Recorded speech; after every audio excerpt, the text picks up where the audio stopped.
మా latest videos కోసం మా ఈ తెలుగు న్యూస్ ఛానల్ సబ్స్క్రైబ్ చేసి గంట సింబల్ యాక్టివేట్ చేసుకోండి. ఈ రోజే 144 ఏళ్లకు వచ్చిన మాఘ పౌర్ణమి. కుంభమేళ సమయంలో వస్తున్న ఈ మహామాఘి రోజు రాత్రి 12 లోపు మాఘపురాణంలోని ఈ వ్రత కథను ఎవరైతే వింటారో వారికి సకల దేవతల అనుగ్రహం కలిగి నిండి నూరేళ్లు సంతోషంగా జీవిస్తారు. ఈరోజు ఈ కథలను వింటే చాలు, ఈ వీడియోని చూస్తే చాలు, మీ దశ మారిపోతుంది. జన్మల పాపాలు, దరిద్రాలు, దోషాలు మొత్తం పోతాయి. అదృష్టం ఉన్నవారు మాత్రమే ఈ మాఘ పౌర్ణమి రోజు మాఘపురాణంలోని ఈ కథను వింటారు. ఈరోజు ఈ కథలను వినటం వలన సకల ఐశ్వర్యాలు సిద్ధిస్తాయి, సకల శుభాలు కలుగుతాయి. పూర్వం కావేరీ తీరంలో ఒక చిన్న గ్రామంలో త్వనిష్ఠుడు అనే బ్రాహ్మణుడు ఉండేవాడు. అతనికి ఒక కొడుకు కూడా ఉన్నాడు. అతని పేరు దేవశర్మ. దేవశర్మ చిన్నతనము నుండి భయభక్తులు లేక అతి గారాభముగా పెరగటం వలన నీచ సావాసములు చేసి ఆచారాన్ని విడిచి ప్రవర్తించసాగాడు. అతని దురాచారములను చూసి ఒకరోజు అతని తండ్రి దగ్గరికి పిలిచి, బిడ్డ, నీ దురాచారములకు అంతు లేకుండా ఉన్నది. నీ గురించి ప్రజలు రకరకాలుగా చెప్పుకుంటున్నారు, నన్ను నిలదీసి అడుగుతున్నారు. ఈ నిందలు నేను పడలేకపోతున్నాను. ఈరోజు మాఘమాస పౌర్ణమి కాబట్టి నీవు నదీ స్నానం చేసి శివాన్ని ఆరాధించు. దీనివల్ల నీవు చేసిన పాపములు తొలగిపోవటమే కాకుండా నీకు మోక్ష ప్రాప్తి కూడా కలుగుతుంది అని బోధించాడు. అప్పుడు దేవశర్మ తన తండ్రితో, తండ్రి, స్నానము చేయమనేది ఒంటి మురికిపోవడానికి మాత్రమే కానీ వేరు కాదు. స్నానం చేసి పూజలు చేసినంత మాత్రాన భగవంతుడు కనిపిస్తాడా అని వ్యతిరేకార్థములతో పెడసరిగా సమాధానమిచ్చాడు. కుమారుని సమాధానము విని ఆ తండ్రి, ఓరి నీచుడా, మాఘమాస ఫలమును అంత చులకనగా భావిస్తున్నావా? నీవు అడవిలో ఉండే రావి చెట్టు తొర్రలో ఎలుక రూపంలో బ్రతికెదవుగాక అని శపించాడు. ఆ శాపంతో కుమారుడైన దేవశర్మకు జ్ఞానోదయమై భయపడి తండ్రి పాదములపై పడి, తండ్రి, నన్ను క్షమించు. అజ్ఞానాంధకారంలో పడి దైవమును, దైవ కార్యములను ఎంతో చులకన చేసి వాటి ప్రభావములను గ్రహింపలేకపోయాను. ఇప్పుడు నాకు ప్రాయశ్చిత్తము కలిగింది కాబట్టి కరుణించి నాకు ఆ శాప విమోచనం ఎప్పుడు ఎలా కలుగుతుందో వివరించండి అని వేడుకున్నాడు.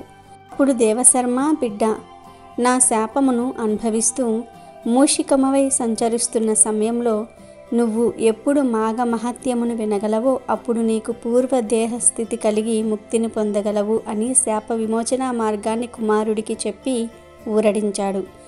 వెంటనే దేవశర్మ ఎలుక రూపాన్ని పొంది అడవికి చేరుకొని ఒక రావి చెట్టు తొర్రలో దూరి నివసిస్తూ పళ్ళు ఫలాలు తింటూ జీవించసాగాడు. ఆ అడవి కావేరీ నదీ తీరంలో ఉండటం వల్ల స్నానం చేయడానికి నదికి వెళ్ళేవారు కాసేపు ఈ ఎలుక నివాసం ఉన్న రావి వృక్షం నీడలో కొంతసేపు విశ్రమించి లోకాభిరామాయణం చర్చించుకుంటూ నదికి వెళ్తూ ఉండేవారు. ఇలా కొంతకాలమైన తరువాత మాఘమాసంలో ఒక పౌర్ణమి నాడు మహర్షి విశ్వామిత్రుల వారు శిష్య సమేతంగా కావేరీ నదిలో స్నానం చేసేందుకు బయలుదేరారు. స్నానానంతరం దూరాభారపు ప్రయాణపు బడలిక చేత మూషికము ఉన్న ఆ వృక్షం కింద ఆగారు. అక్కడ కూర్చుని శిష్యులకు మాఘపురాణము వివరించసాగారు. ఈలోగా రావి చెట్టు త్వరలో నివసిస్తున్న మూషకము వీరి దగ్గరనున్న పూజా ద్రవ్యములలో ఏదైనా తినే వస్తువు దొరుకుతుందేమోనని బయటకు వచ్చి చెట్టు మొదట నక్కి చూడసాగింది. అదే సమయంలో ఒక కిరాతకుడు అటుగా వస్తూ ఉన్నాడు. విశ్వామిత్రుడి దగ్గరికి వచ్చిన ఆ కిరాతకుడికి ఆయన గొప్పవాడనే విషయం అర్థమైపోయింది. అందువలన ఆయన తన జీవితం పట్ల అసంతృప్తిని విశ్వామిత్రుడి దగ్గర వ్యక్తం చేస్తాడు. తన జీవితానికి ఒక మంచి మార్గాన్ని చూపించమని కోరతాడు. అడవిలో తిరుగుతూ ఇతర జీవాలను హింసిస్తూ తన ఆకలిని తీర్చుకుంటూ గడపటంలో అతనికి సంతోషం లేదని చెప్తాడు. అందువలన ఇకపై తాను ఇలాంటి జన్మను ఎత్తకుండా మంచి మార్గం ఏదైనా ఉంటే సెలవియ్యమని కోరతాడు. అప్పుడు విశ్వామిత్రుల వారు మాఘ వ్రత మహత్యాన్ని వినటం వలన సమస్త పాపాలు, దోషాలు, శాపాలు తొలగిపోతాయని, ప్రశాంతమైన జీవితము, మరణం అనంతరం స్వర్గప్రాప్తి కలుగుతుందని అంటాడు. అయితే అదేదో తనకు చెప్పమని ఆ కిరాతుడు కోరతాడు. అందుకు అంగీకరించిన విశ్వామిత్రుడు మాఘమాస విశిష్టతను, మాఘ పౌర్ణమి విశిష్టతను, స్నానం, జపం, దానం, ఉపవాసం, శ్రవణం మొదలైన వాటి గురించి వివరంగా చెప్తాడు. అలా విశ్వామిత్రుడు ఆ కిరాతకుడికి మాఘ వ్రత మహత్యం గురించి చెప్తూ ఉండగా ఆ చెట్టు త్వరలోని ఎలుక వింటుంది. ఫలితంగా ఎలుక రూపంలోని దేవదత్తుడికి శాప విమోచనం అవుతుంది. అప్పుడు దేవదత్తుడు వచ్చి విశ్వామిత్రుడికి నమస్కరించుకుని తన వృత్తాంతమంతా చెప్పి అక్కడి నుంచి వెళ్ళిపోతాడు. ఆ తర్వాత కాలంలో ఆ కిరాతకుడికి కూడా ఉత్తమ గతులు కలుగుతాయి. కనుక ఇహములో సిరి సంపదలు, పరలోకమున మోక్షము కోరువారు తప్పక ఈ మాఘపురాణమును చదివి ఇతరులకు వినిపించవలెను. కాబట్టి మాఘ పౌర్ణమి పరమ పవిత్రమైనది. ఈరోజు తప్పనిసరిగా నది స్నానం చేయాలి. నదులు, కొలనులు, చెరువులు, బావులు ఇలా ఎక్కడో ఒక చోట స్నానం చేయాలి. ఏదీ కుదరని వారు ఇంటి వద్ద స్నానం చేసుకుని స్నానం చెయ్యి సమీపంలో 3 సార్లు గంగా గంగా గంగా అని అనుకోవాలి. అంతేకాదు ఈరోజు స్నానం చేయకుండా ఉండకూడదు. మాఘ పౌర్ణమి రోజు స్నానం చేయకుండా ఉంటే పిశాచాలుగా జన్మిస్తారని పురాణాలు వెల్లడిస్తూ ఉన్నాయి. ఈరోజు ఖచ్చితంగా పాయస దానం చేయాలి. ఇలా చేస్తే సకల యోగాలు సంప్రాప్తిస్తాయి. దీని గురించి మాఘపురాణంలో ఒక కథ ఉంది. ఒకప్పుడు గంగా నదీ తీరంలో ఒక బ్రాహ్మణ దంపతులు ఉండేవారు. వారు ఎంతో పుణ్యాత్ములు. కానీ పూర్వజన్మం కారణంగా ఈ జన్మలో సంతానం కలగలేదు. అందువల్ల ఆ బ్రాహ్మణుడు తపస్సు చేసి సంతానం పొందాలి అనుకున్నాడు. ఆ విధంగా శ్రీ మహావిష్ణువు గూర్చి ఘోర తపస్సు చేశాడు. ఆ తపస్సుకు మెచ్చి శ్రీమన్నారాయణుడు ప్రత్యక్షమై వరం ఇచ్చాడు. ఆ వరం వల్ల ఆ బ్రాహ్మణ దంపతులకు సంతానం కలిగింది. ఆ పిల్లవాడిని చూసుకొని బ్రాహ్మణ దంపతులు ఎంతో మురిసిపోతూ ఉన్నారు. ఇలా ఉండగా ఒకరోజు నారద మహర్షి అక్కడికి వచ్చి ఆ పిల్లవాడి ముఖం వెంక చూసి, మీ పిల్లవాడికి 12 ఏళ్ళు మాత్రమే ఆయుర్దాయం ఉందని చెప్పాడు. ఆ మాట విన్న బ్రాహ్మణ దంపతులు ఎంతో బాధపడ్డారు. వరం ఇచ్చిన శ్రీ మహావిష్ణువునే మళ్ళీ వేడుకుందాం అనుకుని మళ్ళీ ఘోర తపస్సు చేశాడు ఆ బ్రాహ్మణుడు. దాంతో నారాయణుడు ప్రత్యక్షమై ఎందుకు మళ్ళీ తపస్సు చేశావు అని అడిగాడు. దానికి ఆ బ్రాహ్మణుడు, స్వామి నాకు సంతానం కలగాలంటే పిల్లవాడిని ప్రసాదించావు, కానీ వాడికి 12 ఏళ్ళు మాత్రమే ఆయుర్దాయం ఉందని నారదుడు చెప్పాడు. అందుకే మళ్ళీ తపస్సు చేశాను. నా పిల్లవాడిని నిండి నూరేళ్లు బ్రతికేలాగా చెయ్యి అన్నాడు. దానికి శ్రీ మహావిష్ణువు ఇలా అన్నాడు, ఆయన పూర్వజన్మలో నీ పేరు జ్ఞానశర్మ. అప్పుడు కూడా ఈ జన్మలో ఉన్న ఇల్లాలే నీకు భార్యగా ఉండేది. ఆ జన్మలో మీరు పరమ పుణ్యవంతమైన జీవనాన్ని గడిపారు. మాఘమాసాన్ని నీవు ఎంతో నియమనిష్టలతో పాటిస్తూ వచ్చేవాడివి. ప్రతిరోజు ఉదయం స్నానం ఆచరించటము, అర్చించటం ఇలాంటివి చేస్తూ ఉండేవాడివి. దానికి కారణంగా ఈ జన్మలోనికి ఇంతటి ఉత్తమమైన జీవితం కలిగింది. అయితే నీ భార్య గత జన్మలో మాఘపూర్ణిమ రోజున పాయసదానం చేయలేదు. ఎవరైతే మాఘపూర్ణిమ రోజు పాయసదానం చేయరో వారికి యోగములు కలుగవు. అందుకే ఈ జన్మలో నీకు సంతానలేమి కలిగింది. అందువల్ల అల్పాయుష్యు కలిగిన వాడు నీకు సంతానంగా లభించాడు. కాబట్టి మాఘమాసంలో పౌర్ణమి రోజు పాయసదానం చేయండి. అలాగే నీ కుమారుడి చేత ప్రతిరోజు మాఘ స్నానం చేయిస్తూ ఉంటే అతనికి ఆయుర్దాయం పెరుగుతుందని శ్రీ మహావిష్ణువు చెప్పాడు.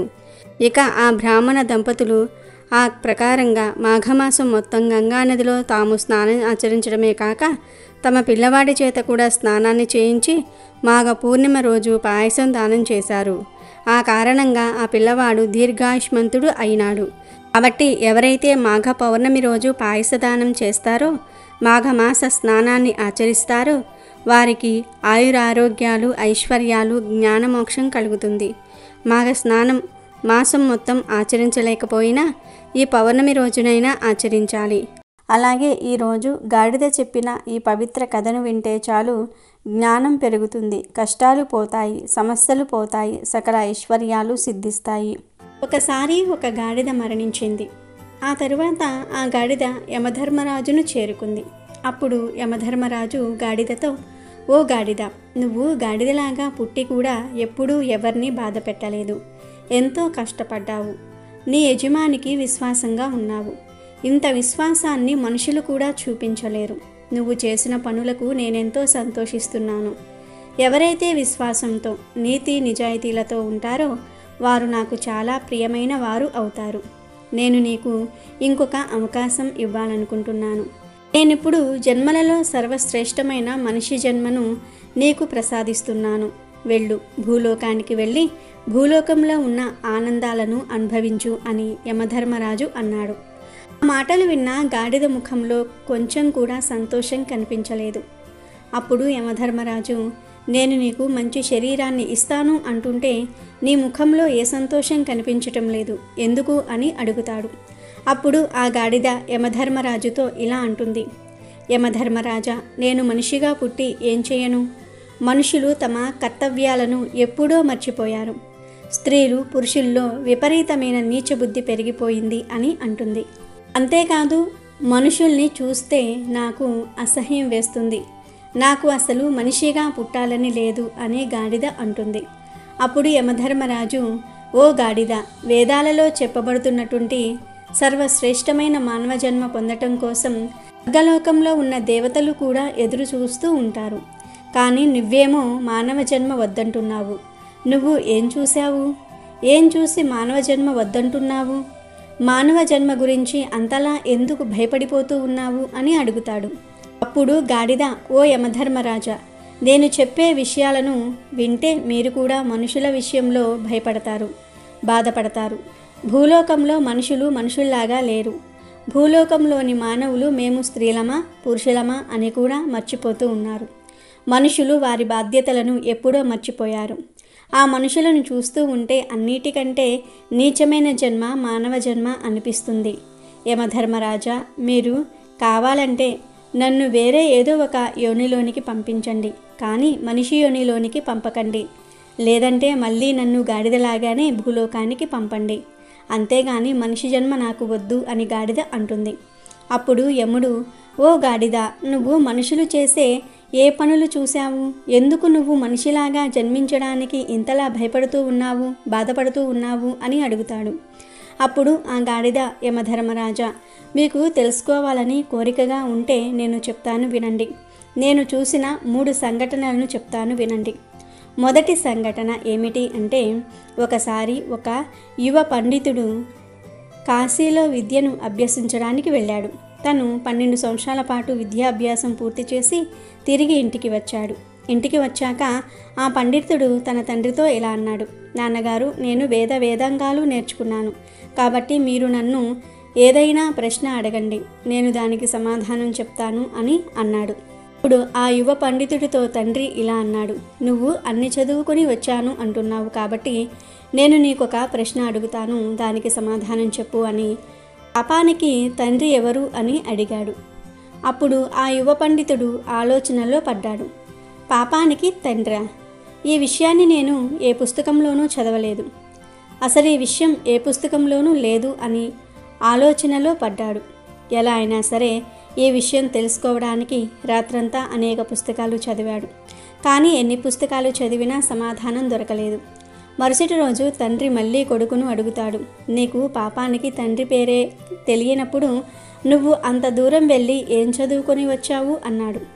తండ్రి మాటలు విన్న యువ పండితుడు, మీరు ఏమీ చింతించకండి, నేను ఎలా అయినా పాపానికి తండ్రి పేరేమిటో తెలుసుకుని వస్తానని మళ్ళీ ఆ యువ పండితుడు కాశీకి బయలుదేరాడు. దారిలో అతనికి దాహం వేసింది. అక్కడే అతనికి ఒక ఇల్లు కనిపించింది. ఆ యువ పండితుడు ఆ ఇంటి దగ్గరకు వెళ్ళి ఆ ఇంట్లో ఉన్న స్త్రీతో, అమ్మా, నేను చాలా దూరం నుండి వస్తూ ఉన్నాను, నాకు దాహంగా ఉంది, కొంచెం మంచినీళ్ళు ఇవ్వండి అన్నాడు. అప్పుడు ఆ స్త్రీ అతనికి కొన్ని నీళ్లు ఇచ్చింది. ఆ యువ పండితుడు ఆ మంచినీళ్లు త్రాగిన తర్వాత, ఇది ఎవరి ఇల్లు, మీరు ఎవరు అని అడిగాడు. అప్పుడు ఆ స్త్రీ, మీరు ఈ నీళ్లు తాక్కముందే ఆ ప్రశ్న అడిగి ఉండాల్సింది, ఇప్పుడు ఎందుకు అడుగుతున్నారు? కానీ అడుగుతున్నారు కనుక చెప్తున్నాను, ఈ ఇల్లు ఒక వేశ్యది, నేను ఒక వేశ్యను అని అంది. అది విన్న యువ పండితుడు, అయ్యో, నేను ఎంత పెద్ద అపరాధం చేశాను, నేను ఒక వేశ్య ఇంట్లోని నీళ్లు త్రాగాను, నేను పాపానికి తండ్రి పేరు వెతుక్కుంటూ వచ్చి నేను ఇంకా పాపాత్ముడిని అయ్యాను అనుకుంటూ ఉండగానే ఆ వేశ్య ఇలా అంటుంది, ఇంతకీ మీరు ఎవరు, ఎక్కడికి వెళ్తున్నారు అని అడిగింది. దానికి ఆ పండితుడు మొత్తం విషయమంతా కూడా ఆ వేశ్యతో చెప్పి, నేను పాపానికి తండ్రి పేరు తెలుసుకోవడానికి కాశీకి వెళ్తున్నాను అన్నాడు. అప్పుడు ఆ వేశ్య, ఇతను 12 సంవత్సరాలు కాశీలో చదువుకొని వచ్చారు, అయినా కూడా పాపానికి తండ్రి పేరు ఏమిటో తెలియదు, ఇప్పుడు మళ్ళీ కాశీకి వెళ్తే మాత్రం పాపానికి తండ్రి పేరు ఎలా తెలిసిపోతుంది అని మనసులో అనుకుంటుంది. ఈ పండితుడు ఎలాగో నా దగ్గరకు వచ్చాడు కాబట్టి ఆ సమాధానం ఏమిటో నేను ఇతనికి చెప్తే సరిపోతుంది కదా అని ఆలోచించి ఆ వేశ్య ఆ పండితుడితో, మహాత్మా, నీకు పాపానికి తండ్రి పేరు తెలుసుకోవాలని ఉన్నట్లయితే మీరు కాశీకి వెళ్ళవలసిన అవసరం లేదు. పాపానికి తండ్రి పేరు నేనే నీకు చెప్తాను అని అంది. అప్పుడు ఆ పండితుడు, నువ్వు నాకు ఆ పేరు చెప్పావంటే నేను అంత దూరం వెళ్ళవలసిన పని ఉండదు. అదేదో త్వరగా చెప్పు అంటాడు. అప్పుడు ఆ వేశ్య, ఓ మహాత్మా, నేను మీకు ఆ పేరు చెప్తానులే కానీ మీరు చాలా నీరసంగా ఉన్నారు. మీరు చాలా దూరం నుండి నడిచి వచ్చారు. అందువలన మీరు కాసేపు ఇక్కడ విశ్రాంతి తీసుకోండి. ఆలోగా నేను మీకు భోజనం సిద్ధం చేస్తాను. మీరు భోజనం చేసిన తర్వాత మీకు ఆ సమాధానం చెప్తాను అంది. అప్పుడు ఆ పండితుడు, నేను మీ ఇంట్లో ఎలా భోజనం చేస్తాను? నువ్వు ఒక వేశ్యవి. నేనిక్కడ భోజనం చేయలేను. అసలు ఇక్కడ మంచినీళ్లు త్రాగినందుకే నేను ప్రాయశ్చిత్తాన్ని చేసుకోవాలి అన్నాడు. ఆ మాటలు విన్న స్త్రీ, నేను మీకు బియ్యం, పప్పు, నెయ్యి, కూరగాయలు అన్నీ ఇస్తాను. మీరు స్వయంగా భోజనాన్ని తయారు చేసుకుని తినండి అని చెప్పింది. అప్పుడు ఆ పండితుడు, నువ్వు ఒక వేశ్యవి. నేను మీ ఇంటి నుండి ఒక బియ్యం గింజ తీసుకోవడానికి కూడా సిద్ధంగా లేను అన్నాడు. అప్పుడు ఆ వేశ్య, ఓ మహాత్మా, నువ్వు ఇవి నా చేతిలో నుండి తీసుకున్నావంటే నేను మీకు 5 బంగారు నాణాలు ఇస్తాను అంది. దాంతో ఆ పండితుడు, ఇక్కడ నన్నెవరు చూస్తారులే, అయినా నేనెవరో ఇక్కడి వారికి తెలియదు కదా అనుకుని ఆమె చేతిలో నుంచి బంగారు నాణాలు తీసుకుని ఆ వేశ్య ఇచ్చిన ఆహార పదార్థాలను కూడా తీసుకున్నాడు. ఆ పండితుడు వంట చేసుకోవడానికి అన్నీ సిద్ధం చేసుకుంటూ ఉన్నాడు. ఇంతలో ఇంటిలో నుండి వేశ్య బయటకు వచ్చి నేనిచ్చిన నీరు, బియ్యము అన్నీ కూడా తీసుకున్నారు. అలాంటప్పుడు నా చేతులతో వండి పెడితే ఏం అవుతుంది అని అంటుంది. దానికి ఆ పండితుడు, నేను నీ చేతితో ఇచ్చిన మంచినీళ్ళు త్రాగాను, బియ్యం తీసుకున్నాను, అంతకు మించి ఎక్కువ ఆశించవద్దు అని అన్నాడు. దానికి ఆ వేశ్య, మీరు నా చేతులతో వండిన భోజనం తింటాను అంటే నేను మీకు ఇంకొక 5 బంగారు నాణ్యాలు ఇస్తాను అని చెప్పింది. దాంతో ఆ పండితుడు, నేనిక్కడ భోజనం చేస్తే మరొక 5 నాణ్యాలు వస్తాయి. అప్పుడు మొత్తం 10 నాణ్యాలు అవుతాయి. నన్నెవరు చూశారులే అని అనుకుని వైశ్యతో, సరే, నేను నీ చేతులతో వండిన భోజనాన్ని తింటాను, కానీ నువ్వు స్నానం చేసిన తర్వాతే వంట చెయ్యి అని అన్నాడు. ఆ వైశ్య అలాగే అని చెప్పి స్నానం చేసి భోజనాన్ని సిద్ధం చేసి తీసుకుని వచ్చి ఆ తర్వాత ఆ పండితుడికి భోజనం వడ్డించబోతూ ఉంటే ఆ పండితుడు, నువ్వు వడ్డించవద్దు, నేను వడ్డించుకుని తింటాను అన్నాడు. అప్పుడు ఆ వైశ్య, నేను నీకోసమే కదా ఈ భోజనాన్ని తయారు చేశాను, నేను నీకు వడ్డిస్తే ఏమవుతుంది అంది. లేదు, నువ్వు వడ్డించిన భోజనాన్ని నేను తినను అన్నాడు పండితుడు. అప్పుడు ఆ వైశ్య, నువ్వు నా చేతితో అన్నం పెట్టించుకుంటే నీకు మరొక 5 బంగారు నాణ్యాలు ఇస్తాను అంటుంది. సరే అంటాడు పండితుడు. దాంతో ఆమె భోజనం వడ్డించి తన చేతితో పండితుడికి తినిపిస్తుంది. అలా తినిపిస్తూ అతని భుజం మీద చెయ్యి వేస్తుంది. వెంటనే పండితునికి విపరీతమైన కోపం వచ్చింది. నువ్వు చాలా అపరాధం చేశావని మండిపడ్డాడు. అప్పుడు ఆ వైశ్య ఇలా అంది, ఓ మహాత్మా, నేను ఎలాంటి అపరాధం చేయలేదు. నేను నువ్వు వెతుక్కుంటూ వచ్చిన దానికి సమాధానం చెప్తున్నాను. నిజానికి అపరాధాలన్నీ నువ్వే చేశావు. నువ్వు మా ఇంట్లో నీళ్లు తాగావు, భోజనం కోసం పదార్థాలు తీసుకున్నావు, మా ఇంట్లో వండిన భోజనాన్ని తిన్నావు, నా చేతులతో పెట్టిన భోజనాన్ని తిన్నావు. వేశ్య ఇంట్లో మీరు ఇలాంటి పనులు చేయకూడదు కదా, కానీ మీరు ఎందుకు చేశారని అడిగింది. అప్పుడు పండితుడు, నువ్వు చూపించిన ప్రేమ వల్లే ఇదంతా చేశాను అన్నాడు. దానికి వేశ్య, మీరు ఇదంతా నేను చూపించిన ప్రేమ వలన కాదు, నేను ఇచ్చిన బంగారు నాణాల మీద లోభత్వంతో మా ఇంట్లో భోజనం చేయడానికి సిద్ధమయ్యారు. చివరికి నా చేతులతో తినడానికి కూడా ఒప్పుకున్నారు. ఇదే పాపానికి తండ్రి. నువ్వు లోభత్వంతో చేయకూడని పనులన్నీ చేశావు. నువ్వు ఏవైతే పాపాలు అని అనుకుంటున్నావో అవన్నీ చేశావు అని అంది. వేశ్య మాటలు విన్న ఆ పండితునికి అజ్ఞానంతో మూసుకుపోయిన తన కళ్ళు తెరుచుకున్నాయి. వెంటనే ఆ వేశ్య పాదాల మీద పడి, మీరు వేశ్య కాదు, మీరు నా గురువు. 12 సంవత్సరాలు నేను కాశీలో విద్యను అభ్యసించిన తర్వాత కూడా ఈ ప్రశ్నకు నాకు సమాధానం తెలియలేదు. కానీ మీరు నాకు ఒక్క క్షణంలో తెలియజేశారు. పాపానికి తండ్రి ఎవరనేది నాకిప్పుడు అర్థమైంది. పాపానికి తండ్రి లోభత్వం అన్నాడు పండితుడు. లోభత్వానికి గురై చేసే పనులన్నీ కూడా శాస్త్ర విరుద్ధమే. అందువల్లే ఇవన్నీ పాపాల కింద పరిగణించబడుతూ ఉన్నాయి అని ఆ వేశ్య పండితుడికి జ్ఞానోదయం కలిగించిందని గాడిద యమధర్మరాజుతో చెప్తుంది. అందువలనే ప్రభు నాకు మానవ జాతి అంటే నచ్చదు. స్త్రీ అయినా పురుషులైనా లోభత్వానికి గురి అయితే ఎంత నీచమైన పని చేయడానికైనా సరే వెనుకాడరు. వారి స్వార్థం కోసం తన వారినే చంపడానికి కూడా సిద్ధపడుతూ ఉంటారు అని అంది. అంతేకాదు యమధర్మరాజా, నేను ఇప్పుడు 2వ సంఘటన గురించి కూడా చెప్తాను అని ఇలా చెప్పటం ప్రారంభించింది. మనుషులు తమ నీతి నియమాలను వెంటనే మర్చిపోతారు. వారి ధర్మం పైన వారు ఎప్పుడూ స్థిరంగా నిలబడరు. ఎప్పుడైనా వారికి ఏదైనా మంచి వస్తువులు కనిపించినా, అందమైన స్త్రీలు కనిపించినా, ధనం కనిపించినా వెంటనే వారు నీతి నియమాలను మర్చిపోతారు. ఒక వ్యాపారికి ఒక అందమైన కూతురు ఉండేది. ఆ వ్యాపారి తన కూతురికి వివాహం చేయాలనుకుంటాడు. అప్పుడు ఆ వ్యాపారి ఒక బ్రాహ్మణుడి దగ్గరకు వెళ్ళి, స్వామి, ఒక అందమైన రాజకుమారుణ్ణి చూసి నా కూతురికి వివాహం చేయాలనుకుంటున్నాను అని చెప్తాడు. మీరు నా కూతురి యొక్క జాతకం చూసి చెప్పండి అని అన్నాడు. ఇప్పుడు ఆ బ్రాహ్మణుడు, నేను నీ కూతురి యొక్క భాగ్యాన్ని చూసి మాత్రమే చెప్పగలను. మీ అమ్మాయిని ఇక్కడికి తీసుకురండి, లేదా నేనే మీ ఇంటికి వస్తాను అని అన్నాడు. అప్పుడు ఆ వ్యాపారి, స్వామి, మీరు మా ఇంటికి వచ్చి మా ఇంట్లో మీ పాదాన్ని పెట్టినట్లయితే మా ఇల్లు పవిత్రమవుతుంది. కాబట్టి మీరే మా ఇంటికి రండి అన్నాడు. మరుసటి రోజు ఉదయాన్నే ఆ బ్రాహ్మణుడు ఆ వ్యాపారి ఇంటికి వెళ్ళాడు. బ్రాహ్మణుడు ఇంటికి రాగానే ఆ వ్యాపారి అతనికి సకల మర్యాదలు చేశాడు. ఆయనకొక ఆసనాన్ని వేసి కూర్చోబెట్టి తన కూతురిని రమ్మని పిలిచాడు. ఆమెను చూడగానే ఆ బ్రాహ్మణుడు ఆమెకు ఆకర్షితుడయ్యాడు. దాంతో ఆయన మనసులో, ఇటువంటి అందమైన అమ్మాయి నాకు లభిస్తే నాకంతా మేలు జరుగుతుంది, కాబట్టి నేనేం చేస్తే ఈ అమ్మాయి నాకు దక్కుతుంది అని ఆలోచించి వెంటనే ఏడవటం ప్రారంభించాడు. ఆ ఏడుపు చూసిన వ్యాపారి, స్వామి, మీరెందుకు ఏడుస్తున్నారు అని అడిగాడు. అప్పుడు ఆ బ్రాహ్మణుడు వ్యాపారిని పక్కకు తీసుకుని వెళ్ళి, నీ కూతురి జాతకం చూసి నేను ఏడుస్తున్నాను. ఈ రేఖలు ఎలా ఉన్నాయంటే ఈ కన్య మీ వంశాన్ని నాశనం చేస్తుంది. ఈమె ఏ ఇంట్లో అడుగు పెడుతుందో ఆ ఇల్లు సర్వనాశనమవుతుంది అని అన్నాడు. ఆ మాటలు విన్న వ్యాపారి చాలా కంగారు పడ్డాడు. స్వామి, దానికి ఎటువంటి పరిహారం లేదా నా వంశం నాశనం అవ్వకుండా ఉండడానికి నేను ఏం చేయాలి అని అడిగాడు. దానికి ఆ బ్రాహ్మణుడు, నువ్వు నీ కూతుర్ని ఒక పెట్టెలో పెట్టి సాయంత్రం నదిలో వదిలివెయ్యి. అలాగే ఆ పెట్టె పైన ఒక దీపం వెలిగించు. దానివల్ల మీ కులం రక్షింపబడుతుందని చెప్పి ఆ బ్రాహ్మణుడు అక్కడి నుండి వెళ్ళిపోయాడు.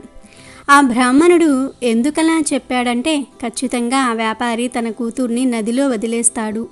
అప్పుడు ఆ పెట్టెను తాను తెచ్చుకొని అందులోని ఆ అందమైన అమ్మాయిని విడిపించానంటే ఆ కన్య నా సొంతమవుతుంది అని అనుకున్నాడు. ఇక వెంటనే ఆ బ్రాహ్మణుడు నగరానికి దగ్గరలో ఉన్న నది ఒడ్డుకు ముందుగానే వెళ్ళి కూర్చున్నాడు. మరో పక్క ఆ వ్యాపారి చాలా బాధపడుతూ తన కూతుర్ని బ్రాహ్మణుడు చెప్పిన విధంగా ఒక పెట్టెలో పెట్టి దానిపై ఒక దీపం ఉంచి నదిలో వదిలేశాడు. ఆ పెట్టె ఆ నీళ్ళల్లో తేలుతూ వెళ్తుంది. ఆ బ్రాహ్మణుడు తన 4 శిష్యులను తీసుకుని వెళ్ళి, ఆ నదిలో ఒక పెట్టె వస్తుంది, ఆ పెట్టెను తనకు తెచ్చి ఇవ్వమన్నాడు. ఆ వ్యాపారి తన కూతుర్ని నీటిలో వదిలి వెళ్ళిపోయాడు. కానీ అక్కడ ఏం జరిగింది అంటే, ఒక రాజకుమారుడు గుర్రంపై ఆ నది ఒడ్డుకు వేటకు వచ్చాడు. రాజకుమారుడి గుర్రానికి చాలా దాహం వేయటంతో రాజకుమారుడు ఆ నది నీళ్లు కోసం వెళ్ళాడు. అనుకోకుండా ఆ రాజకుమారుడి యొక్క దృష్టి ఆ పెట్టెపై పడింది. రాజకుమారుడు తన సైనికులతో ఆ పెట్టెను తీయించాడు. రాజకుమారుడు పెట్టె తలుపులు తీసి చూడగానే అందులో చాలా అందమైన అమ్మాయి ఉంది. రాజకుమారుడు ఆ అమ్మాయిని చూడగానే ఆ అమ్మాయి పట్ల ఆకర్షితుడయ్యాడు. రాజకుమారుడు వెంటనే ఆమెను భార్యగా చేసుకున్నాడు. ఆ తరువాత రాజకుమారుడు అందులో ఒక అడవి పందిని పెట్టి మళ్ళీ దీపాన్ని అలాగే వెలిగించి ఆ పెట్టెను నదిలో వదిలివేశాడు. ఆ పెట్టె కొంచెం దూరం వెళ్ళగానే ఆ బ్రాహ్మణుడు తన శిష్యుల సహాయంతో ఆ పెట్టెను బయటకు తీయించాడు. ఆ పెట్టెను తీసుకొని తన కుటీరంలో పెట్టమని చెప్పాడు. ఆ పెట్టె పెట్టిన తర్వాత బయట మంచి గొల్లాలను పెట్టమని చెప్పాడు. తను ఎన్ని కేకలు వేసినా కూడా ఆ గొల్లాన్ని తీయకండి అని చెప్పాడు. నేను కానీ ఇంకెవరైనా మాటలు వినిపించినా కూడా మీరు ఎట్టి పరిస్థితుల్లోనూ కూడా గొల్లెం తీయవద్దు అని చెప్పి తను లోపలకు వెళ్ళి పెట్టెను తీశాడు. అంతే, అందులో నుంచి ఒక అడవి పంది బయటకు వచ్చింది. వెంటనే ఆ బ్రాహ్మణుడు బాగా అరవటం ప్రారంభించాడు. తలుపులు తీయమని శిష్యులను బ్రతిమిలాడారు, కానీ ఎవ్వరూ తలుపులు తీయలేదు. చివరికి అడవి పంది బ్రాహ్మణుడిని చంపివేసింది.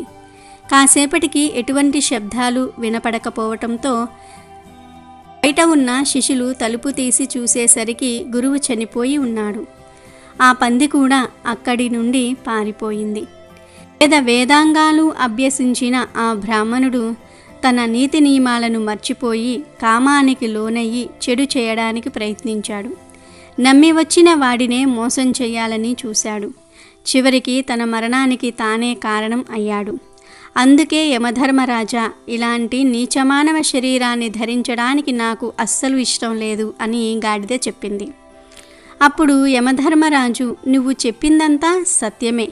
మానవులు ఎవరి మీద కూడా నమ్మకం ఉంచుకోలేకపోతూ ఉన్నారు. ఎవరు ఏ విధంగా నీతిని మర్చిపోతూ ఉన్నారో అర్థం కావటం లేదు. మనుషులు తప్ప మిగతా అన్ని జీవులు ప్రకృతి యొక్క నియమాలను పాటిస్తూ ఉన్నాయి. కేవలం మనుషులు మాత్రమే నీతి నియమాలను మర్చిపోతూ ఉన్నారు. ఎవరిపైన ఎవరూ కూడా విశ్వాసాన్ని చూపించలేకపోతూ ఉన్నారు అని అన్నాడు యమధర్మరాజు. ఆ తర్వాత గాడిద యమధర్మరాజుతో, మీకు నేను ఇప్పుడు 3వ కథ కూడా చెప్తాను, వినండి. ప్రపంచంలో మనుషులు ఎంత నీచంగా ఉన్నారంటే, ఒక రాజు వేట కోసం అడవికి వెళ్ళాడు. అప్పుడు అతనికి చాలా దాహం వేసింది. ఇటు అటు చూడగా ఒక పొలంలో పనిచేసుకుంటున్న రైతు కనిపించాడు. ఆ రైతు దగ్గరకు వెళ్ళి, నాకు చాలా దాహంగా ఉంది, కాస్త నీళ్లు ఇవ్వండి అని అడిగాడు. కానీ ఆ రైతు దగ్గర కూడా మంచి నీళ్లు లేవు. కానీ ఆ రైతు తన పొలంలో పుచ్చకాయలను పండిస్తూ ఉన్నాడు. వెంటనే ఒక పుచ్చకాయను కోసి ఆ రాజుకు ఇచ్చాడు. రాజు ఆ పుచ్చకాయలోని రసాన్ని అంతా కూడా తాగి తన దాహాన్ని తీర్చుకున్నాడు. ఆ తర్వాత ఆ రైతుతో రాజు ఇలా అంటాడు, నువ్వు ఎంత పన్ను చెల్లిస్తూ ఉన్నావు అని అడిగాడు. అప్పుడు ఆ రైతు, మహారాజా, నేను 1 రూపాయిని పన్నుగా చెల్లిస్తూ ఉన్నాను అని చెప్పాడు. అది విన్న రాజు వెంటనే, ఇంత పెద్ద పంట పండించి కేవలం 1 రూపాయి మాత్రమే పన్నుగా చెల్లిస్తూ ఉన్నావా అన్నాడు. రాజు వెంటనే మంత్రిని పిలిపించి, ఈ రోజు నుండి రైతులకు పన్నులు పెంచండి అని చెప్తున్నాడు. ఒకరోజు మళ్ళీ ఆ రాజు వేటకు వెళ్ళాడు. మళ్ళీ ఆ రాజుకు దాహం వేసింది. మళ్ళీ రాజుగారు అదే రైతును త్రాగడానికి నీళ్లు అడిగాడు. ఆ రోజు కూడా రైతు ఒక పెద్ద పుచ్చకాయను కోసి ఆ రాజుకు ఇచ్చాడు.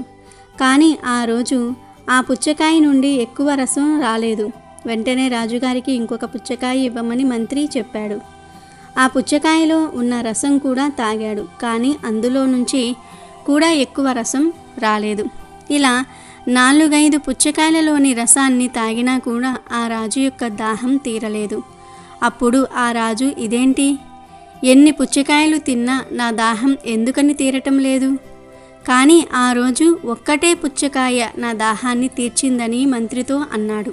అప్పుడు మంత్రి, మహారాజా, పుచ్చకాయలలో రసం ఎండిపోయింది. ఎందుకంటే మీరు పుచ్చకాయలలోని రసాన్ని చూసి రైతులపై పన్ను భారాన్ని పెంచారు. అక్కడ మీ వక్రబుద్ధి చూపించారు. మీరు చేసిన ఈ పనికి భూదేవి ఆ పళ్ళల్లోని రసాన్ని తనలో దాచుకుంది. అందుకే ఎప్పుడూ కూడా బాధ్యతతో వ్యవహరించాలి, బాధ్యతాయుతంగా ఉండాలి. మన చెడు ఆలోచనలు ఎదుటి వాళ్లను కూడా చెడుగా మారుస్తాయి.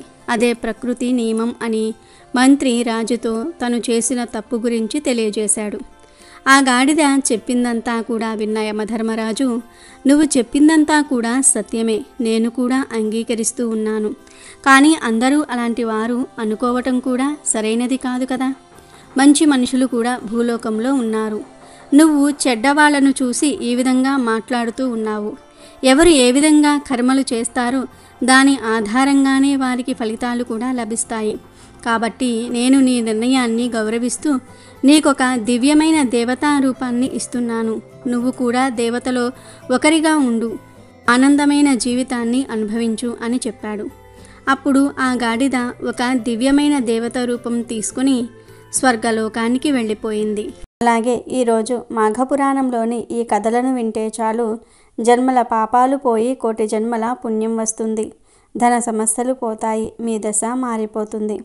పూర్వం సమస్త శాస్త్ర కోవిదుడగు గౌతమ మహర్షి అనేక మంది శిష్యులతో కలిసి తీర్థయాత్రలు చేస్తూ కృష్ణవేణి నదీ తీరానికి చేరుకున్నాడు.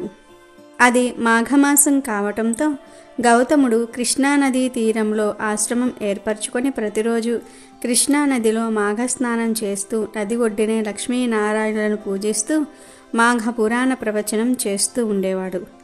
ఆ రోజు మాఘశుద్ధ దశమి. గౌతముడు ప్రతిరోజులాగే మాఘస్నానం చేసి నది ఒడ్డున ఉన్న అశ్వత్థ వృక్షం కింద మండపాన్ని ఏర్పాటు చేసుకొని ఫలపుష్పాలతో మండపాన్ని అలంకరించి శ్రీహరిని పూజించి మాఘపురాణ ప్రవచనం చేస్తూ ఉండేవాడు. ఆ సమయంలో ఒక కుక్క అక్కడకు వచ్చి కూర్చుంటుంది. పూజా ప్రదేశంలో ప్రవేశించి అర్హత కుక్కకు లేదు గనుక గౌతముని శిష్యులు కుక్కను అదిలించగా ఆ కుక్క అశ్వత్థ వృక్షానికి ప్రదక్షిణ చేసి తిరిగి అదే స్థానంలో కూర్చుంటుంది. శిష్యులు మళ్ళీ అదిలించగా తిరిగి అలాగే చేసింది. ఈ విధంగా కుక్క 3 ప్రదక్షిణాలు పూర్తి చేసింది. మాఘశుద్ధ దశమి ఆదివారం రోజు అశ్వత్థ వృక్షానికి లక్ష్మీ నారాయణునికి 3 ప్రదక్షిణ చేసిన పుణ్యఫలం చేత కుక్క తన దేహాన్ని విడిచి సకల ఆభరణ భూషితుడైన చక్రవర్తిగా మారాడు. ఆ చక్రవర్తి గౌతమునికి నమస్కరించి నిలిచెను. కుక్క చక్రవర్తిగా మారటం చూసిన గౌతముడు ఆశ్చర్యంతో, నీవు ఎవరవు? గంధర్వుడవా? చక్రవర్తివా? నీ పూర్వజన్మ వృత్తాంతం ఏమిటి అని ప్రశ్నించగా ఆ చక్రవర్తి గౌతమునికి నమస్కరించి ఇలా చెప్పసాగాడు. ఓ మునిపుంగవ, నేను వంగదేశపు రాజును. నా పేరు వేగరథుడు. చంద్రవంశమున పుట్టిన నేను ప్రజలను కన్న బిడ్డల వలె పరిపాలిస్తూ ఉండేవాడిని. ధర్మం మీద ఆసక్తితో ఎన్నో దాన ధర్మాలు చేశాను. చెరువులు బావులు తవ్వించాను. మహర్షులకు యజ్ఞ యాగాదులు చేసుకోవడానికి అవసరమైన ద్రవ్యాన్ని సమకూర్చాను. ఎన్నో గుళ్లను నిర్మించాను. ఇన్ని చేసినా నాకు సద్గతులు కలగలేదు. అందుకు కారణం ఏమిటో చెప్తాను. ఒకనాడు నా వద్దకు పైంగలుడు అనే ఒక ముని వచ్చి తాను చేస్తున్న యజ్ఞానికి అవసరమైన ద్రవ్యాన్ని కోరాడు. చక్రవర్తిగా ఆ మునిని నేను యథాశక్తి సత్కరించాను. అప్పుడు ఆ ముని నాతో, రాజా, నీకొక రహస్యం చెప్తాను. మాఘమాసంలో సూర్యోదయం వేళ నదీ స్నానం చేసి మాఘ వ్రతాన్ని ఆచరించి మాఘ పురాణం శ్రవణం చేస్తే అశ్వమేధయాగం చేసిన ఫలితం లభిస్తుంది. విష్ణు సాయుధ్యం కలుగుతుందని చెప్పాడు. కర్మవశాత్తు ముని మాటలను నేను ధిక్కరించాను. ఆ మునితో నేను చలి బాధలను తట్టుకోలేనని, చలికి మరణిస్తానని, మరణించాక నేను ఏ ధర్మాలు ఆచరించలేనని చెప్పి మాఘ స్నానం చేయడానికి ఒప్పుకోలేదు. ఆ మహర్షి నాకు నచ్చజెప్పడానికి ప్రయత్నించినా నేను వినిపించుకోలేదు. ఆ పాపఫలంగా ఆ తర్వాత నేను 100 జన్మలు గాడిదగా పుట్టాను. తర్వాత 4 సార్లు కుక్కగా పుట్టాను. ఇప్పుడు నాకు ఈ చక్రవర్తి రూపం తిరిగి ఎలా వచ్చిందో అర్థం కావటం లేదు. ఆ సందేహాన్ని తీర్చండి అని రాజు గౌతమ మహర్షిని కోరాడు. రాజు మాటలు విన్న గౌతముడు, ఓ రాజా, నేడు మాఘశుద్ధ దశమి. పరమ పవిత్రమైన ఈరోజు కృష్ణానదీ తీరంలో జరుగుతున్న మాఘ వ్రతాన్ని కల్లారా చూశావు. నా శిష్యులు అదిలించటంతో 3 సార్లు అశ్వత్థ వృక్షానికి లక్ష్మీ నారాయణులకు ప్రదక్షిణాలు చేశావు. మాఘ పురాణాన్ని విన్నావు. దీనితో నీ పాపం పోయి చక్రవర్తి రూపం తిరిగి వచ్చింది. ఇప్పుడైనా కృష్ణానదిలో మాఘస్నానం చేసి తరించు అనగా ఆ రాజు నదిలో మాఘస్నానం చేసి తరించాడు. ఇంతలో ఆ అశ్వత్థ వృక్షం తొర్రలో నుంచి ఒక కప్ప కిందపడి అటూ ఇటూ పొర్లి తన రూపాన్ని విడిచి సుందరాంగియగు స్త్రీరూపం ధరించి గౌతముని ముందు నిలిచింది. గౌతమ మహర్షి ఆశ్చర్యంతో ఆమె వృత్తాంతం గురించి వివరించమని కోరగా ముని కాంత అయిన ఆ సుందరాంగి ఇలా చెప్పటం మొదలుపెట్టింది. మునికాంత గౌతమునితో, మహర్షి, నేను పూర్వజన్మలో జ్ఞానసిద్ధి అనే ముని కుమార్తెను, ప్రజ్ఞాముని భార్యను. మేము కావేరీ నదీ తీరంలో ఆశ్రమం నిర్మించుకుని నివసిస్తూ ఉండేవాళ్ళం. నా భర్త సమస్త ధర్మములు తెలిసినవాడు, గొప్ప ఆత్మజ్ఞాని. అతను ప్రతినిత్యము కావేరీ నదిలో స్నానం చేస్తూ తపస్సు చేసుకుంటూ ధర్మాచరణ చేస్తూ ఉండేవాడు. ఇంతలో మాఘమాసం వచ్చింది. నా భర్త ప్రతిరోజు కావేరీ నదిలో మాఘస్నానం చేస్తూ మాఘమాసానికి అధిపతి అయిన శ్రీ మహావిష్ణువును భక్తి శ్రద్ధలతో పూజిస్తూ ఉండేవాడు. ఒకనాడు ఆయన నన్ను కూడా మాఘస్నానానికి రమ్మని పిలిచాడు. మాఘస్నానం చేసి నది ఒడ్డున శ్రీహరిని ధూప దీపాలతో ఫల పుష్పాలతో అర్చించి మధుర పదార్థాలు నివేదించి నది ఒడ్డినే మాఘపురాణ శ్రవణం చేయమని నన్ను ప్రోత్సహించాడు. మాఘమాసం మొత్తం ఈ విధంగా శ్రీహరిని పూజించి పురాణ శ్రవణం చేస్తే 1,000,000 యజ్ఞ ఫలితం లభిస్తుందని, శాశ్వత ముక్తి లభిస్తుందని నా భర్త ఎంత చెప్పినా నేను వినిపించుకోలేదు. నా భర్త చెప్పిన మాటలు వినకుండా నేను మాఘమేమిటి, స్నానమేమిటి, ఈ చలిలో ఎవరైనా స్నానం చేస్తారా? నేను సూర్యుడు నడినెత్తి మీదకు వచ్చే వరకు ఆశ్రమం నుంచి బయటకే రాలేను. అలాంటిది సూర్యోదయంతో చల్లని నది నీటిలో స్నానం ఎలా చేస్తాను? మీరు చెప్పిన కర్మ విశేషములను చేస్తే చలితో నేను మరణిస్తాను అంటూ మాఘస్నానాన్ని చులకన చేస్తూ మాట్లాడాను. నా మాటలకు ఆగ్రహంతో అంతటి శాంతస్వరూపుడైన నా భర్త నన్ను శపించాడు. ధర్మాన్ని అతిక్రమించిన కుమారుణ్ణి, దుర్భాషలాడు భార్యను, బ్రాహ్మణ ద్వేషి అయిన రాజును తక్షణమే శపించాలన్న నియమాన్ని అనుసరించి నా భర్త నన్ను కృష్ణవేణి నదీ తీరంలో నీరు లేని అశ్వత్థ వృక్షం తొర్రలో కప్పలా పడి ఉండమని శపిస్తాడు.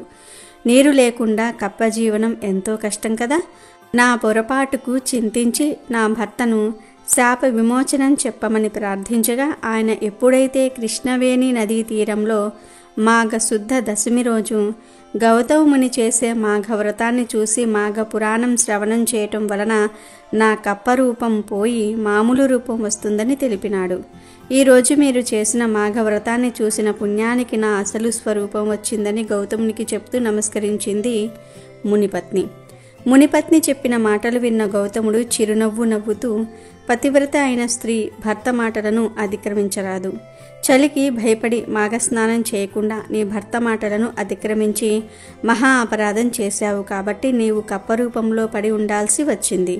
ఇప్పటికైనా కృష్ణవేణి నదిలో స్నానం చేసి మాఘ స్నానం చేసి నీ పాప పరిహారం చేసుకో అన్న గౌతముని మాటలకు ఆ మునిపత్ని కృష్ణానదిలో మాఘస్నానం చేసి పునీతురాలైంది. కైలాసంలో శివుడు పార్వతితో, పార్వతి వినుము, కృష్ణా నదిలో మాఘస్నానం చేసి శ్రీహరిని ఆరాధించిన పుణ్యానికి ఆ మునిపత్ని శాశ్వత వైకుంఠవాసాన్ని పొందింది.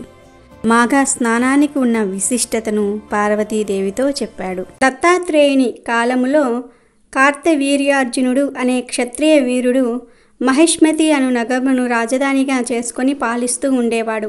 అతనికి గురువర్యులు దత్తాత్రేయులు. ఒకనాడు కార్తవీర్యార్జునుడు దత్తాత్రేయుని ఆశ్రమమునకు వెళ్ళి నమస్కరించి, గురువర్య, మీ అనుగ్రహము వలన అనేక విషయాలు తెలుసుకొంటిని, కానీ మాఘమాసము యొక్క మహత్యమును విని ఉండలేదు. కావున మాఘమాసము యొక్క విశిష్టత గురించి, మాఘమాస ఫలము గురించి నాకు వివరించవలసినదిగా కోరుచున్నాను అని దత్తాత్రేయుని కోరెను. అప్పుడు దత్తాత్రేయుడు కార్యవీర్యార్జుని కోరికను మన్నించి ఈ విధముగా వివరించెను. భూపాల, భరతఖండములో ఉన్న పుణ్య నదులకు సమానమైన నదులు ప్రపంచమందు ఇంకెక్కడా లేవు. ఈ నదులలో ముఖ్యమైనవి 12. అందుచేతనే వీటికి పుష్కర ప్రవేశము కలుగుచున్నది. బృహస్పతి ప్రతి ఒక్క సంవత్సరము ఒక్కో రాశి అందు ఉన్నప్పుడు ఆయా నదులకు పుష్కరాలు ప్రారంభమగును. కనుక అటువంటి నదుల యందు స్నానము చేసి దాన ధర్మములు ఆచరించిన ఎడల దాని వలన కలుగు ఫలము వర్ణించుటకు నాకు కూడా సాధ్యము కాదు. అందున మాఘమాసంలో నదిలో స్నానం చేస్తే గొప్ప ఫలితము కలుగటమే కాక జన్మ రాహిత్యము కూడా కలుగును. కనుక ఏ మానవుడైనా మాఘమాసంలో సూర్యుడు మకర రాశి యందు ఉండగా మాఘ స్నానము చేసి ఒక సద్బ్రాహ్మణుడికి దాన ధర్మములు చేసినచో పంచమహాపాతకములు చేసిన వాడైనను ముక్తి పొందగలడు అని దత్తాత్రేయుడు కార్తవీర్యార్జునునికి తెలుపుతూ, రాజా, మాఘమాస స్నాన ఫలితాన్ని తెలిపే ఒక కథ చెప్తాను విను అని ఇలా ప్రారంభించాడు. పూర్వకాలమున గంగానదీ తీరపు ఉత్తర భాగమున భాగ్యపురమును పట్టణము కలదు. అందు నివసించు జనులు కుబేరుల వలె ఉన్నారు. ఆ నగరములో హేమాంబరుడు అనే ఒక వైశ్యుడు గలడు. అతడు గొప్ప ధనవంతుడు. బంగారు నగలు, నాణ్యములు రాసుల కొలది ఉన్నవాడు. కొంతకాలమునకు హేమాంబరుడు చనిపోయెను. తండ్రి చనిపోగానే అతని కుమారులిద్దరూ తండ్రి అస్థిని భాగములు చేసి పంచుకొని ఇష్టము వచ్చినట్లుగా పాడు చేయసాగారు. ఇద్దరూ చెరో ఒక ఇంపుడు గత్తెలను చేరదీసి కుల భ్రష్టులైరి. ఒకనాడు పెద్ద కుమారుడు వయస్సుతో ఉద్యానవనంలో విహరించుచూ ఉండగా కర్మవశాత్తు త్రాచుపాము కరిచినచో నోటి వెంట నురుగలు కక్కుచూ చనిపోయినాడు. రెండవ కుమారుడు అనారోగ్యంతో చనిపోయినాడు. ఆ విధముగా హేమాంబరుని కుమారులిద్దరూ చనిపోయినారు. యమదూతలు వచ్చి వారిద్దరిని యమలోకమునకు తీసుకుని వెళ్ళిరి. చిత్రగుప్తుడు వారి జాబితాలను చూసి పెద్దవానిని నరకంలో పడవేయమన్నాడు. రెండవ వానిని స్వర్గమునకు పంపించమన్నాడు. అప్పుడు చిన్నవాడు చిత్రగుప్తునితో ఇలా అన్నాడు: అయ్యా, మేమిద్దరము ఒకే తండ్రి బిడ్డలము. ఇద్దరము ఒక విధముగానే పాపములు చేసి ఉన్నాము. అయినా అతనికి నరకము నాకు స్వర్గము ఎలా ప్రాప్తించాయి అని అడిగాను. ఆ మాటలకు చిత్రగుప్తుడు, ఓయి వేశ్యపుత్ర, నీవు నీ వేశ్యను కలుసుకొనుటకు ప్రతిదినము ఆమెతో సంగమించి గంగా నదిని దాటి అవతల గట్టున నీ మిత్రుని ఇంటికి వెళ్ళి వచ్చుచూ ఉండేవాడివి. అటులనే మాఘమాసంలో కూడా నదిని దాటుతూ ఉండగా కెరటాల జల్లులు నీ శిరస్సుపై పడినవి. అందువలన నీవు పవిత్రుడవు అయినావు. మరొక విషయం ఏమనగా నీ మిత్రుడు బ్రాహ్మణుడు. ప్రతినిత్యము బ్రాహ్మణ దర్శనము చేసినచో గోహత్యాది మహాపాపములు కూడా నశించును. కావున విప్రుణ్ణి చూచుట వలన నీకు మంచి ఫలితమే కలిగినది. అంతేకాక బ్రాహ్మణుడు జపించు గాయత్రి మంత్రమును కూడా నీవు విని ఉన్నావు. మాఘమాసంలో గంగానదిలోని నీరు మీ శరీరము మీద పడినది కనుక నీ పాపములు నశించినందున నిన్ను స్వర్గానికి పంపుచూ ఉన్నాను అని చిత్రగుప్తుడు వివరించెను. ఆహా, ఏమి నా భాగ్యము! గంగా జలము నా మీద పడినంత మాత్రమునే నాకింతటి మోక్షము కలిగినదా అని వైశ్యకుమారుడు సంతసించి దేవదూతలతో స్వర్గలోకమునకు వెళ్ళిపోయెను. కనుక రాజా, విన్నావు కదా మాఘమాసం ఎంత మహత్యమైనదో. నీవు కూడా మాఘమాసంలో తప్పక స్నానమాచరించి పాపాలను తొలగించుకో అని దత్తాత్రేయుల వారు కార్తీయ వీర్యార్జునుడికి చెప్పారు. అనగనగా ఒక ఊళ్ళో సోమశర్మ అనే ఒక బ్రాహ్మణుడొకడు ఉండేవాడు. అతనికి వాళ్ళ అమ్మ తప్ప నా అన్న వాళ్ళు ఎవ్వరూ కూడా లేరు. సోమశర్మ భిక్షాటన చేసేవాడు. వాళ్ళ అమ్మేమో కూలి పనికి వెళ్ళేది. దాంతోటే వాళ్ళ జీవనం గడుస్తూ ఉండేది. ఒక రోజున సోమశర్మకు ఎక్కడా ఒక పిడికెడు బియ్యం కూడా దొరకలేదు. అతనికి చాలా దిగులు వేసింది. ఖాళీ చేతులతో ఇంటికి ఎట్లా వెళ్ళటం అని బాధపడుతూ రోజూ వెళ్లే దారిలో కాకుండా మరో కొత్త దారిలో నడవటం మొదలుపెట్టాడు. అతను అట్లా అడవిదారిన పోతూ ఉంటే అకస్మాత్తుగా నిర్మలమైన చెరువు ఒకటి కనిపించింది అతనికి. దాన్ని చూడగానే వాడికి దాహం వేసింది. తను ఎంత అలసిపోయాడో కూడా గుర్తొచ్చింది. దాంతో సోమశర్మ చటుక్కున ఆ చెరువు గట్టున కూర్చున్నాడు. చేతిలోనికి ఒక దోసెడు నీళ్లు తీసుకున్నాడు. ఇలా పాట పాడటం మొదలుపెట్టాడు. ఇదిగో బువ్వ తిన్నాను అని ఆ నీళ్లు త్రాగేశాడు. వెంటనే మరో దోసెడు నీళ్లు తీసుకొని పాయసం త్రాగాను అని వాటిని త్రాగేశాడు. అట్లాగే మళ్ళీ మళ్ళీ నీళ్లు తీసుకుంటూ బూరెలు ఇవిగో తింటున్నా, పప్పు నెయ్యి తింటున్నా అని పాడుతూ నీళ్లతోటే కడుపు నింపుకున్నాడు. ఆ కోనేరులో ఉన్న గంగమ్మ తల్లికి వాడిని చూసి జాలి వేసింది. అయ్యో పాపం అనుకొని ఆ తల్లి ఒక కుండను తీసుకుని దానిలో రుచికరమైన పదార్థాలన్నిటినీ కూడా అమర్చి దాన్ని సోమశర్మ వైపుకు వదిలింది. దేవి మహిమతో ఆ కుండ నీళ్ళల్లో నుంచి పైకి తేలి సోమశర్మ దగ్గరకు చేరింది. అకస్మాత్తుగా దర్శనమిచ్చిన ఆ కుండను చూసి సోమశర్మ ఆశ్చర్యపోయాడు. ఆ కుండను పట్టుకుని ఒడ్డు చేరుకున్నాడు. మూత తీసి చూసి ఆశ్చర్యపోయాడు. అందులో ఉన్న మిఠాయిలన్నిటినీ చూడగానే అతనికి నోట్లో నీరు ఊరింది. కోనేరు పక్కనే ఉన్న అరటి చెట్టు నుండి ఆకొకటి తెచ్చుకొని కుండలో ఉన్న భక్ష్యాలన్నిటినీ అరటి ఆకులో వడ్డించుకుని కడుపు నిండా తిన్నాడు. చూస్తే కుండలో ఇంకా చాలా పదార్థాలు మిగిలే ఉన్నాయి. అమ్మకు పాపం ఇవంటే ఎంత ఇష్టమో అని వాడు సంతోషంగా ఆ కుండను పట్టుకుని ఇంటికి పరుగు తీశాడు. కుండ చలవ వల్ల తల్లి కొడుకులిద్దరికీ కూడా ఆ రోజు కడుపు నిండా తిండి దొరికింది. రోజు తెల్లవారగానే పనికి వెళ్లే తల్లి మరునాడు పనికి పోనేలేదు.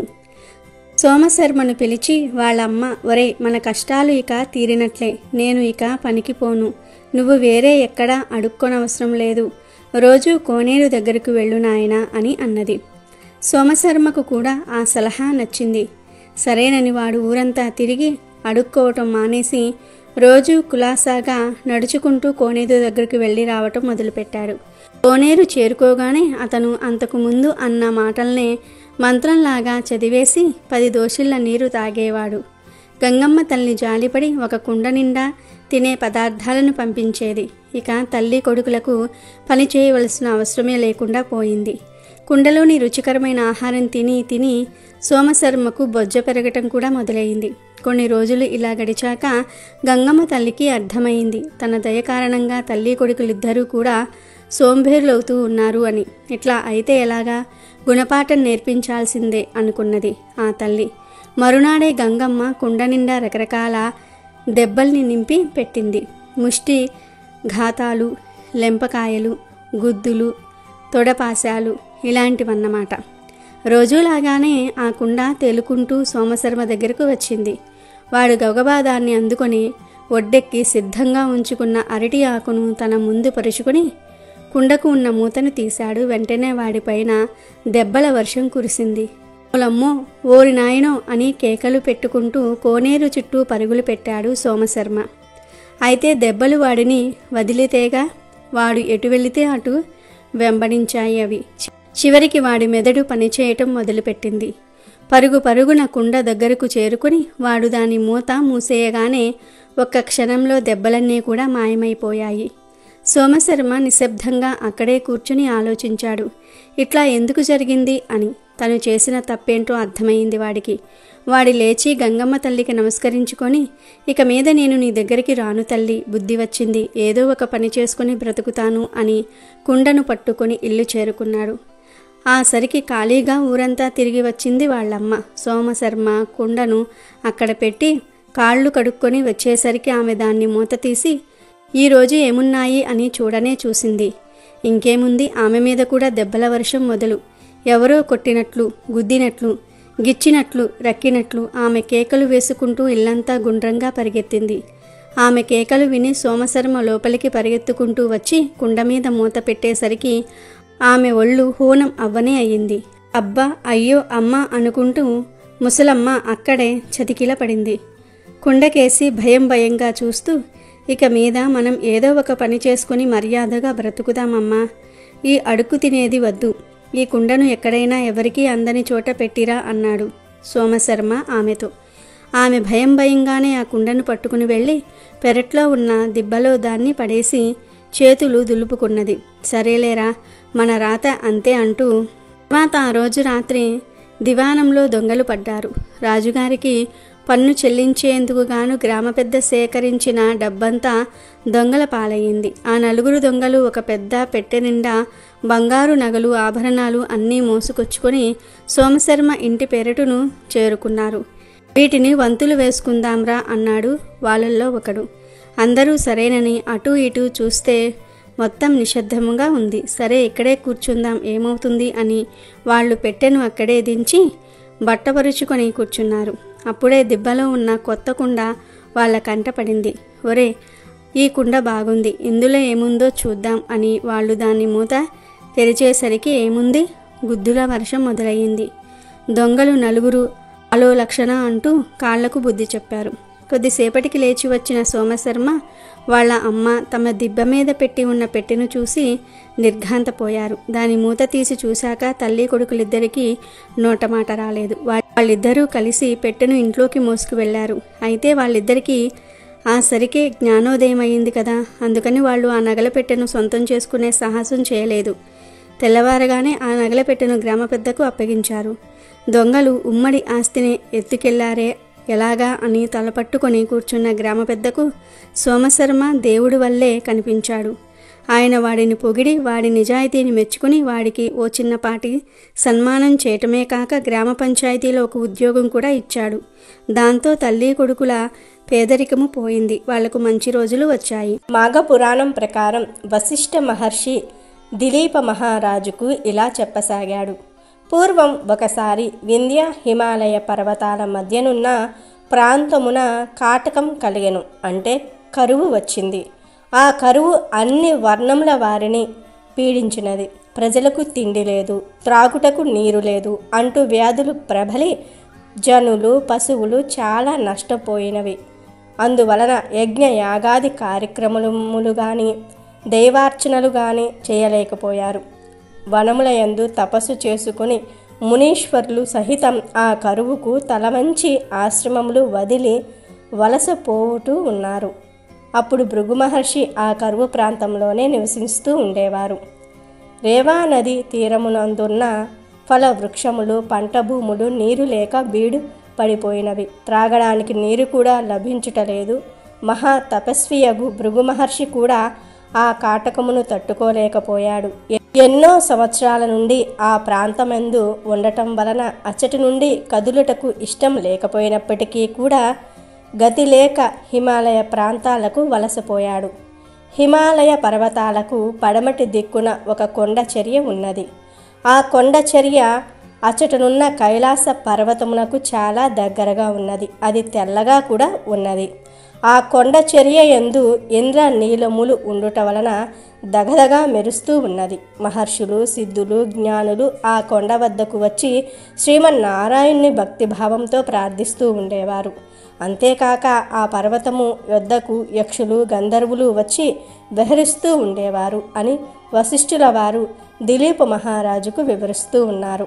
అంతట దిలీపుడు వశిష్ఠునితో ఇట్లు పలికెను: ఓ మహానుభావ, ఆ పర్వతమును గురించి చెప్పిన మాటలు నాకు ఆశ్చర్యమును కలుగజేస్తూ ఉన్నవి. ఇంకనూ ఏమైనా విశేషాలు ఉంటే తెలపమని ప్రార్థించెను. మరలా వశిష్ఠుల వారు ఇట్లు చెప్పిరి: ఓ రాజా, నీ అభిష్టం ప్రకారమే వివరింతును, సావధానుడవై ఆలకింపుము అని చెప్పెను. ఆ పర్వత రాజుమొకడు వింత అయినది. దానిపైనున్న వింత చెట్లు, పురాతన వన్య మృగములు, అనేక రకముల పక్షులతోనున్న ఆ పర్వతం 30 యోజనముల పొడవు కలిగి 10 యోజనముల ఎత్తు కలిగినదై అలలారుచూ ఉండెను. అటువంటి పర్వతం వద్దకు భృగు మహర్షి వచ్చి ఆ సుందర నయనానందకరమగు దృశ్యములను చూసి సంతోషించాడు. తాను తపస్సు చేసుకునుటకు అదే మంచి అనుకూలమైన స్థలమని నిర్ణయించి ఆశ్రమం కట్టుకుని తపస్సు చేసుకుంటూ ఉండెను. అట్లు కొంతకాలం గడిచిపోయెను. ఒకనాడు ఒక గంధర్వ యువకుడు భార్య సమేతుడై ఆ పర్వతం మీదకి వచ్చి తపస్సు చేసుకుంటున్న భృగు మహర్షిని గాంచి నమస్కరించి కంద స్వరంతో తన వృత్తాంతమును ఇట్లు తెలియజేసెను: భృగు మహర్షి, నా కష్టమును ఏమని విన్నవింతును? నేను పూర్వజన్మలో చేసిన పుణ్యఫలం వలన నాకు స్వర్గం ప్రాప్తించినను పులి ముఖం నాకు కలిగినది. ఏ కారణంచే నాకు అటుల కలిగెనో బోధపడటం లేదు. ఆమె నా భార్య, అతి రూపవతి, గుణవంతురాలు, మహాసాధ్వి. నా ఈ వికృత రూపం వలన ఎందుకు పనికిరాని వాడనైతిని. ఈ రూపమునకు కారణమేమియో వివరించి నా మనోబాధను తొలగింపజెయ్యుడి అని పరిపరి విధముల ప్రార్థించెను. భృగు మహర్షి గంధర్వుని దీనాలాపము లాలకించెను. అతని వృత్తాంతము వినగానే ముని హృదయము కలిచివేసినట్లు అయినది. ఆ గంధర్వుని కెటులైనను సరే తన శక్తి కొలది సాయము చేయవలనని నిశ్చయించుకొని ఇట్లు అనెను: ఓ ఈ గంధర్వ కుమార, నీవు అదృష్టహీనుడవు. అదృష్టహీనత వలనే నీకి కష్టదశ కలిగినది. పాపం, పేదరికం, దురదృష్టం అను ఈ మూడును మనిషిని కృంగదీయును. ఈ మూడిటిని నీ వృత్తి చేసుకునవలనన్న మాఘమాస స్నానమే పరమ ఔషధం. ఈ మూడిటిని అంటే పాపం, పేదరికం, దురదృష్టమును మనం పోగొట్టుకోవాలి అంటే మాఘమాస స్నానమే పరమ ఔషధం అని చెప్పాడు. అన్ని జాతుల వారును ఆచరించవలసిన పరమ పావనమైన మార్గం. కావున నీవు నీ భార్యతో కూడా పర్వతం నుండి ప్రవహిస్తున్న నదిలో స్నానం చేయుము. అదియునుగాక ఇది మాఘమాసము కదా. వెళ్ళబోయిన తీర్థం ఎదురైనట్లు అన్నీయూ కూడా నీకు సమకూరుతూ ఉన్నవి. ఈ రోజుతో నీ కష్టములు తొలగిపోవును, నీ మనోవాంఛ నెరవేరును, భయపడుకోమని మాఘ స్నాన ఫలము గురించి వివరించెను. ఆ గంధర్వుడు భృగు మహర్షి ఉపదేశమును శ్రద్ధగా వినెను. తన భార్య కూడా మునీశ్వరుని వచనములు ఆలకించి సంతోషించెను. ఆ మహర్షి చెప్పిన విధంగా గంధర్వుడు భార్యా సమేతుడై ఆదాపుననే ప్రవహిస్తున్న నదిలో స్నానం చేసెను. వెంటనే తనకు ఉన్న పెద్ద పులి ముఖం పోయి తేజోవంతమైన సుందరమైన ముఖంతో ప్రకాశించెను. ఆ గంధర్వ దంపతులు అమితానందం పొందిరి. అంత వారిద్దరూ కూడా భృగు మహర్షి దగ్గరకు వచ్చి సాష్టాంగ నమస్కారము చేసిరి. భృగువు వారలను దీవించి పంపించి వేసెను. అంతటి పరమ పవిత్రమైన మాసం మాఘమాసం అని వశిష్ఠ మహర్షి దిలీపుడికి చెప్తాడు. కనుక ఈరోజు రాత్రి 12 లోపు ఈ వీడియో చూస్తే చాలు, ఈ కథలు వింటే చాలు. వారికి సకల దేవతల అనుగ్రహం కలిగి నుండి నూరేళ్లు సంతోషంగా జీవిస్తారు. ఈరోజు ఈ కథలను వింటే చాలు, ఈ వీడియోని చూస్తే చాలు, మీ దశ మారిపోతుంది. జన్మల పాపాలు, దరిద్రాలు, దోషాలు మొత్తం పోతాయి. అదృష్టం ఉన్నవారు మాత్రమే ఈ మాఘ పౌర్ణమి రోజు మాఘపురాణంలోని ఈ కథను వింటారు. ఈరోజు ఈ కథలను వినటం వలన సకల ఐశ్వర్యాలు సిద్ధిస్తాయి, సకల శుభాలు కలుగుతాయి. వీడియో నచ్చితే లైక్ చేయండి, షేర్ చేయండి, బట్ సబ్స్క్రైబ్ చేసుకోవడం మర్చిపోవద్దు.